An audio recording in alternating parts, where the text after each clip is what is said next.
Welcome back to this channel, co-creators. I'm mysticrainn, your resident internet psychic medium and spiritual advisor, and today we are going to be talking about telepathy.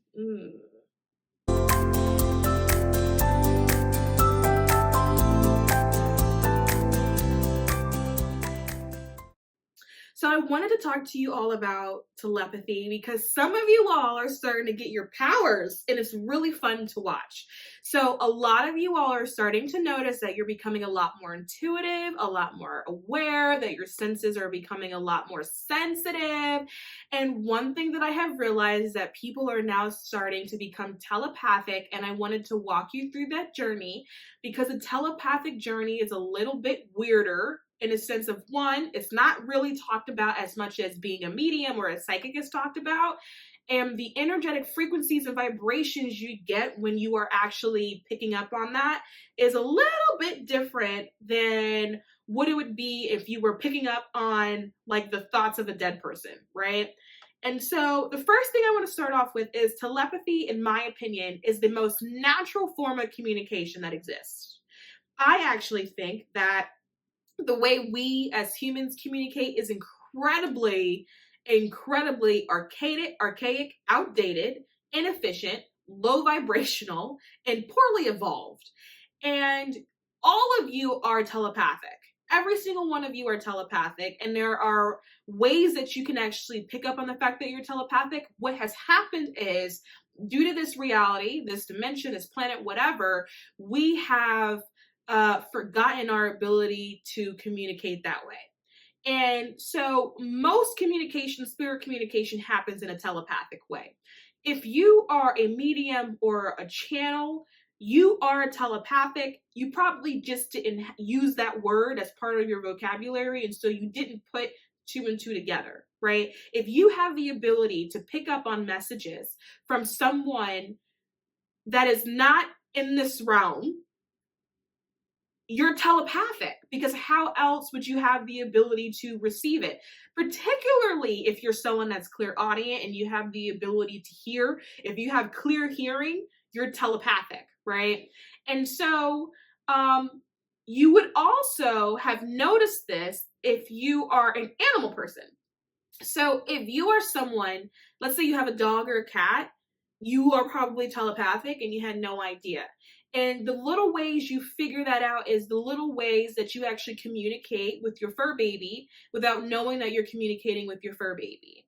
So an example of that would be, let's say you have a dog and you just get this hit of information that your dog wants to go out. Your dog has to pee, and you think to yourself, that's weird. This is not the normal time that I walk them. But you get up to go take them out anyway, right? That's telepathy. Right? Your dog communicated with you that they have to go to the bathroom. You picked up on it, and so you took them out. It's the same thing with eating, right? Babies, anyone that's had a baby, right? Let's say you have your schedule, you have a normal feeding time, and they're hungry, and you think to yourself, that's weird. That's outside of that normal feeding time, but you feed them anyway because you know that they're hungry. That's telepathy. Babies have a way of communicating telepathically because they have to. Now, hear me out on this. Some people may go, what? It's a baby. They can't do that. Yes, they can. Babies are close to that etheric sort of film, that etheric door, because they've just come through from the spiritual side, right?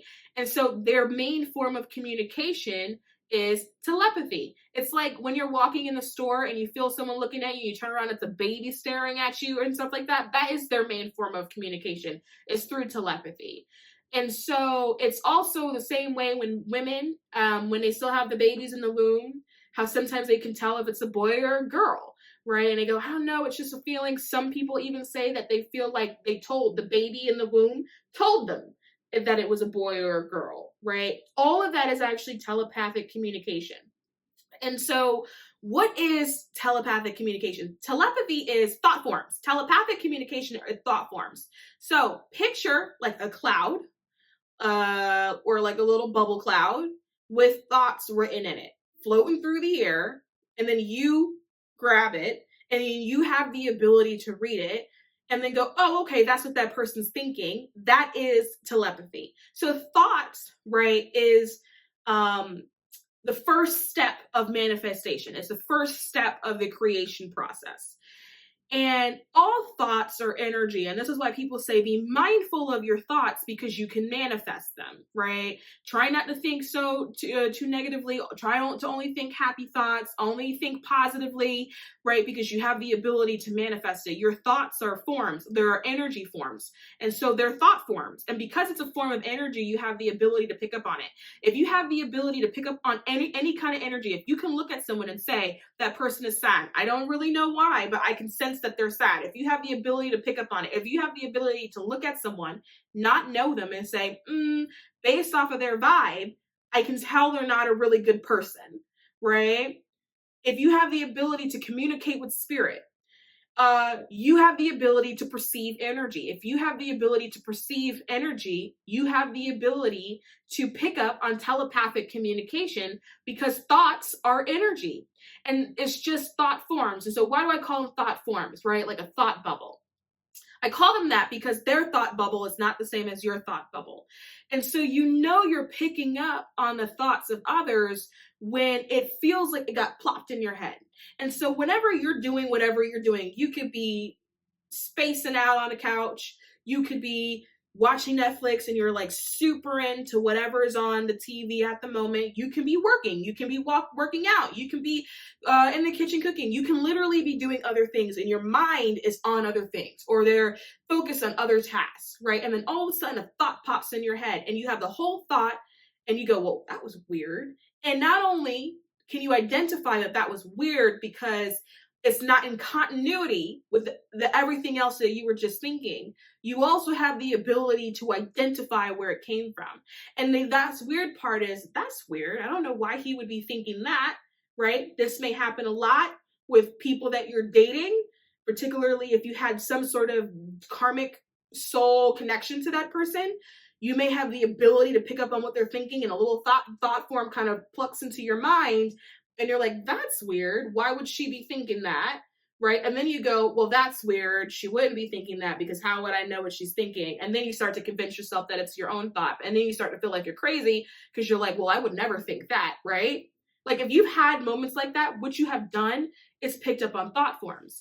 And they happen especially when the thought form concerns you somehow, right? And so when people are thinking about you, because thoughts are energy, right? And all energy is moving, all energy is emotion. When they're thinking about you and it's repetitive, they're sending you thought bubbles and they don't even know that they're doing it, right? It's just energy that's directed in your direction. It doesn't necessarily have to mean anything. It also doesn't necessarily have to mean that you're destined for one another, right? It's just energy that is moving in your direction. And so you plucked it out and you were able to identify it, right? And because it's concerning you and that thought form are of the same frequency, right? Any thought form that's concerning you that you can pick up on, if you feel like someone feels a certain way for you because you felt like you picked up on something that they were feeling, or picking up for something that they were thinking, it's because it's the same energy, it's the same frequency, it's the same resonance, right? They're thinking of you, which means that thought form is matching your vibration, and so you're more likely to be able to pick up on it. And then if you are particularly sensitive, you may have the ability to pick up on all the details that's happening. You may be able to pick up on the fact that maybe they're not very happy with you, or maybe they're just thinking about you a lot. They could be thoughts that are fond. Sometimes maybe they're a little bit sexually explicit in nature, right? But you have the ability to figure these things out based off of knowing if it was plucked into your mind or not, if it's a thought that doesn't belong to you. And so if you waver on like, is this what it was? Just take a second to ask yourself, was it mine? What was I doing 5 seconds ago? What was I doing? Am I the type of person that would get so distracted so quickly based off of what it was that I was doing that I would have thought this whole scenario that quickly? Or does it feel like it came from somewhere else, right? Another way you know of thought forms too when it's telepathy is that it's very different than communicating with spirit and sort of in other realms, because when you receive them, they're coming from people that are alive. And this actually throws people off because they may say, well, I understand, like, let's say it's your grandma, and like she's passed over, but you can feel her presence around. People a lot of times are like, I know my grandma. Like, I know my grandma's presence. I know her energy. I know what she feels like, but this was different. And I picked it up on about this person, but this person is living. And so they think that it's not true because this person is living, right? They think that for some reason you can only do that when someone is dead. But my response to that is we're all spirit, right? If you could pick up on the dead, then you 100% can pick up on the living. And in fact, the frequency that you would get from the living is a lot stronger because it's not having to jump through dimensions, right? And so a lot of the times, if you're picking up on other people's thought forms, it may feel a lot stronger, a lot more intense because they are on the same plane as you are, right? And they're probably thinking about it over and over and over and over and over and over and over again. And so you are picking up on telepathic communication. It's just that nobody's probably identified it for you or told you that that is in fact what you were thinking. Now, here's the thing. If you start picking up on telepathic communication, I'm asking you to only observe it and let it go.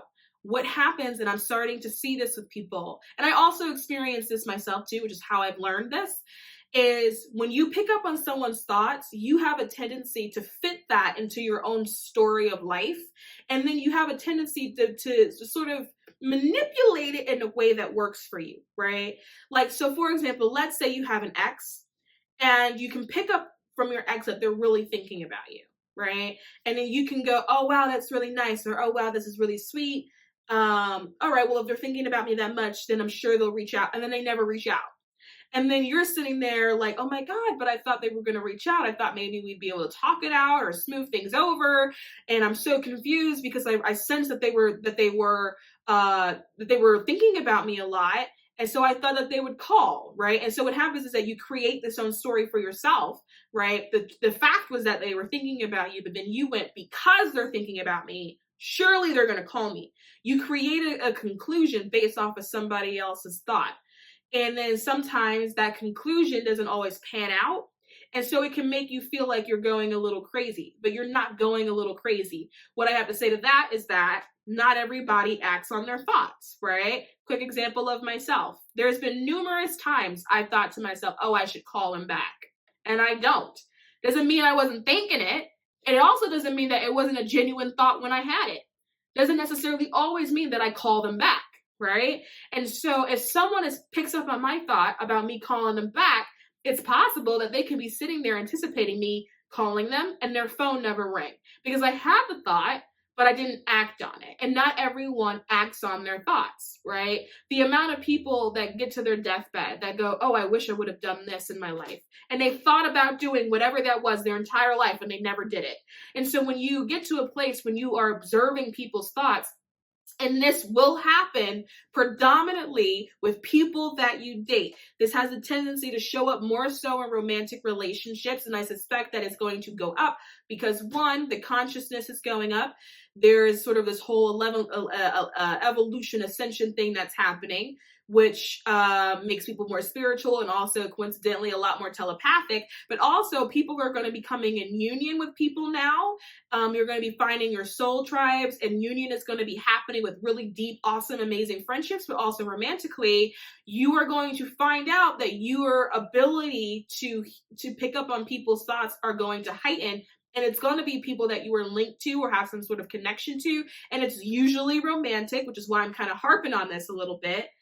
Just allow yourself to observe it. Because if you fall into this place where you are creating conclusions based off of somebody else's thought forms, you can actually get to a place where you start to think you're crazy, or you can kind of put yourself in a bit of a hole there emotionally because you think something is going to happen that doesn't actually happen because, again, not everybody responds to what it is that they're thinking. I also, too, want to touch on sort of the other side of that because I did say, like, people that are living, people that are dead. Thought forms is also how you are communicating with spirit, by the way. So if you are someone that has the ability to communicate with spirit guides, but you're communicating to them with them in a way that they're talking to you, right? So some people communicate with their guides through seeing repeated numbers or signs like feathers on the ground and stuff like that. Some people communicate with their guides by their guides talking to them. It's almost like they can sense words or speech and stuff like that. So if you're communicating with your guides in that way, or maybe angels in that way, or maybe your ancestors or people that have passed over in that way, or even ETs, if you're communicating with them in that way, what you're doing is picking up on thought forms, right? That is telepathy. They are energy thought bubbles that are moving through, that we're kind of plucking out of the air. You're picking up on thought forms. And so you are already doing it. So if you are someone that's like, oh, telepathy seems cool, I can't do that, but I want to, and you are someone that communicates with your guides that way, or other spirit that way, you are already telepathic. You're already actually doing it. All you have to do is expand your awareness to include people that are living. If you can accept the fact that you can speak to people in other realms, then it shouldn't be so much of a stretch to also accept the fact that you can communicate with people here in the exact same way. Because at the end of the day, we're all spirit, and you can start picking up on it. And you can practice with your pets too. If you have pets, practice with your pets. If you don't have pets, then maybe you see a deer on the side of the road, you can practice with that deer and try communicating with them in that way. And if you're like, well, I don't know what to say to them, I don't know what to think to them, right? What you could do is allow yourself to be more aware of how they're communicating with you. Every time you pick up on a feeling or a thought that you feel like is coming to your pet, what you're doing is picking up on their thought form that's being sent to you, right? Like, how else would you be able to know that sometimes if they don't feel good, or sometimes they may be mad at you or something like that? It's because they told you, right? And so allow yourself to be like, oh, that is their thought bubble. That is their way. It's telepathy. Now, the only beings that don't communicate that way are humans, which is why I think that the way we communicate is the most inefficient way that you can communicate. We have languages, or languages change by borders, and then even within the border, we have different dialects, right? It's crazy to me that someone could live 20 miles away from you, or even a mile away from you, and you can't communicate with that person. It's so archaic and outdated and poorly evolved, right? But we are the only ones that do that. Animals communicate with each other telepathically. You have entire packs of wolves. They all know what to do at the same time. Birds can fly in formation, and they all know what to do at the same time because they are communicating with each other telepathically, and they are efficient, right?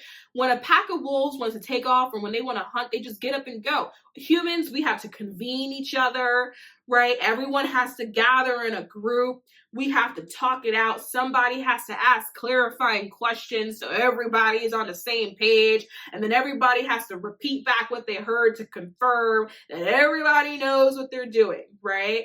A pack of wolves can call each other. One wolf can be a mile away hunting or something like that. And they can telepathically call out to each other, and they come back to each other, right? There could be a whole flock of birds. There could be a bird all the way in the front leading the charge. And then somehow, some way, they change their mind and they want to go in a different direction. And the whole flock of bird turns, and we've all looked into the sky and we've seen that, right? What is keeping that front bird, when all the birds are behind them, right? What is keeping that front bird from being left, from just going, from just flying and just continuously going? What's keeping that bird? What turns that bird around, right? They are communicating with each other. It's efficient and it's quick. That's the best way to communicate. And then when you were dealing with other beings, like if you're dealing with ETs, for example, they can communicate with you without coming to Earth. You can still communicate with ETs, and they're still on their planet and their dimension. And maybe I'll get into more of that sort of in different videos, and sort of like how that works or whatever. But you can still communicate because it's all telepathic communication. It's just energy. It's just thought form. Honestly, it's really not that deep, right? If you ever was able to pick up on the fact that somebody was hungry and they didn't tell you that they was hungry, so you just handed them food, right? What you picked up on was a thought form. The telepathic part of it is being mindful and purposeful in how you direct your thought forms. The telepathic part of it, and communicating telepathically, is knowing that and then going, okay, let me quickly think of something to create my thought bubble. And this thought bubble is about this particular person, so I'm going to send it to them. Right? Or another way you guys pick up on it, the amount of times that you're like, oh, so-and-so is going to call me, and then your phone rings. Right? That's all it is. It's just thought form. Taking thought forms and using them with a purpose is telepathy. right? Receiving thought forms with the purpose is telepathy. And then allowing yourself to, with awareness, create your own thought form and bubble and send it to somebody is telepathy. And it's really cool when you have really psychic friends, because you guys are sending each other thought forms all day. You don't even have to communicate about it. And so I hope that that was actually really helpful, because I do really sense that a lot of you guys are going to be starting to come into that ability if you haven't already done so already, because the collective is starting to get increasingly sensitive. People are going to start having abilities start popping up out of nowhere. It's really going to be a situation that you're going to wake up and then you're going to be like, that's weird, because you can do something now that you felt like you couldn't do before, or at a minimum, you just didn't have the awareness that you were actually doing it. And so I really wanted to share that with you guys, because thought forms are tricky when you can identify it, but you don't know that the only thing that you're supposed to do is observe it. Because when you start creating your own conclusions about other people's thought forms, you can drive yourself crazy, because you start asking yourself, why is that person not acting on it? Right? I feel like this person is thinking about me, but yet they're not reaching out. Why not? It's because they're just thinking about you, right? Doesn't mean that they're going to act on what they're thinking about. And so when you receive the thought form of another, you just observe it going, and you go, oh, okay, great. Thank you for the information. Right? And then you let it go, and you keep going and doing what it is that you were doing. So I hope that was helpful. I think that's a really sort of interesting topic. I may make some more videos about it in the future. We'll see how I feel. It's this whole new flow thing that I'm trying to adopt. And before I let you go, make sure you check out the links in the description box below. As always, if you like what you see, please subscribe to this channel, and I'll see you all soon.